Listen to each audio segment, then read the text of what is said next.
If I had to start my career all over again, this is what I would have done different. Let's get to it. All right, so most people, like I keep saying, right, the traditional way is for you to actually start off, go to high school, go to college, get done with college, and then, work and make money, your family's safe, blah, blah, blah, and then you're good to go. But mine was a bit different. Now, let's give it a backstory before we actually, pivot forward. So when I got to America, most of my family was talking about how, you need to be a doctor or you need to go into the medical field because they have the security, that job security there, all those good stuff, right? And I remember, and this is really funny because when I took a class, I remember I did not like anatomy on any of those stuff, but then I actually found love and interest in technology, right? And then that's when I pivoted into the career that I'm in right now. But now let's go over as to if I would have actually gotten a college degree if I had to start all over again. So college degree.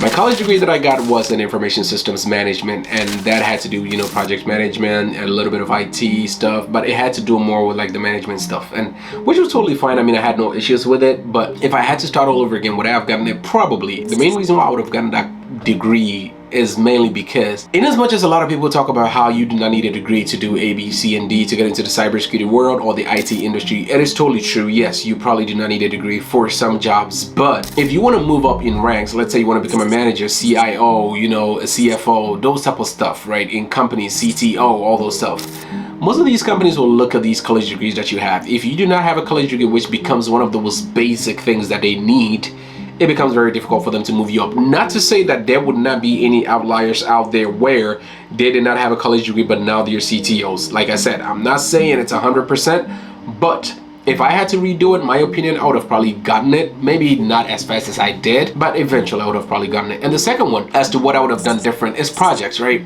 When I was in college and I was, taking all these college classes and stuff like that, it became very difficult. I honestly did not know that I had to even do projects, gain some sort of experience, because I felt as though that the moment that I'm done with college, automatically I apply for a job as a college student and, who just graduated, I'll get a job and I'm good to go. But no, no, that's not how it works, right? Most of these companies, for them to hire college, grads, you need to have something to show them, and which will lead to my next point that I'll be talking about. So the first one is the fact that you need to understand that you need to do some projects. Even if you're doing cybersecurity, which I think cybersecurity just became like a bachelor's for some colleges. I think since the past like 5 or 7 years, that type of stuff. But projects is very important. You need to do a lot of projects to show these employers, if you're in college, of course, or if you're looking for a career switch, you need to do a lot of projects to, show these employers that you can actually do the job, or you have experience, or whatever tools that they need you to have experience with.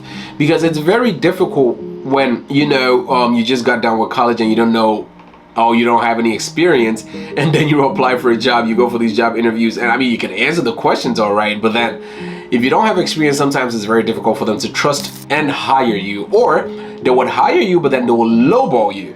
So in a job there where they're supposed to be paying, let's say $150,000, they'll probably end up paying $70,000 because you have no experience.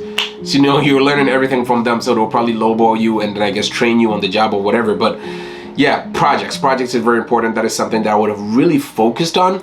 And the next one that I would have really focused on is internships, right? Besides doing the projects, internships becomes very difficult. And I know sometimes it's very difficult to get these internships, which is totally fine. I totally get it. But if I had the opportunity to start all over again, I would do a lot more internships. And I'll do these because it would give me that push. It would give me that confidence to know that, I have that experience. It will give me that confidence to know that I could do it. It will give me that confidence to know that I have some sort of experience. Even if it's a 1-year internship, a 2-year internship, it makes it a lot easier for me, right? So when I apply for a job, in addition to the project that I've done, I become an ideal candidate for even an entry-level role. Make sense?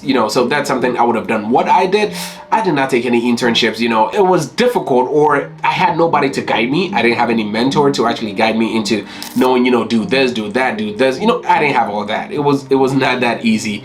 One funny thing and how I got into my IT industry is because I remember I had one interview with one of the managers who first hired me at a company called Pentagon Federal. And during the interview, the first question that he asked me was, what is an IP address? The full meaning of IP address, like internet protocol. And I drew a blank. I did not know what I knew it, but I drew a blank, so I could not remember what it was. And I told him point blank that, sir, I could do the job. Like I'm telling you, I could do the job. So please just give me the chance. I would do the job. And he stated that I would hear back from him.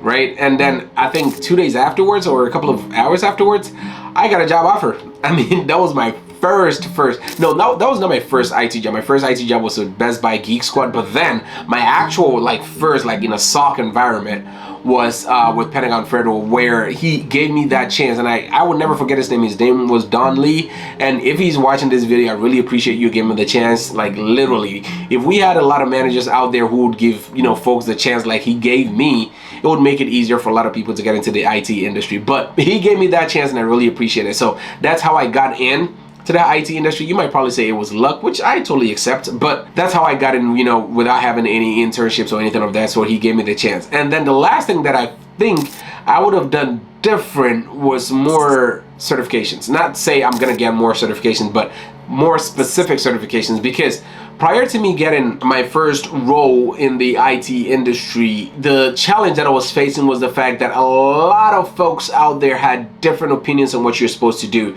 I got my certifications to Security Plus, Network Plus, A Plus. Like, I have most of the certifications that you could even think of. I have the ITIL, I have the ITIL V4. It's so many, and I only did it because when I come on YouTube, there's so many people out there who will be giving you several information on, you know, do this, do this, do that, and it became a lot that I could not contain myself. So one thing that I would have focused on was actually researching on the job field that I wanted to get to in the IT industry, and then actually getting certifications that are geared towards that. Make sense? Because there's a lot of people out there, you know, let's say they got a computer science degree and then they want to get into, let's say, cybersecurity or whatever, but then prior to doing that, they're getting so many certifications. But I totally get it. You know, I've been there, done that. So I would prefer that you get a mentor or watch my videos and subscribe, because I normally would walk you through these processes on what you're supposed to do and some certifications that you're supposed to get to help gear you towards the, you know, the role that you're trying to get into. Because I faced mine the hard way, and I have a plethora of like certifications that I actually got and I was studying for. And then, you know, just to, you know, a tip of the iceberg, you know, the ice on the cake is the fact that networking, right?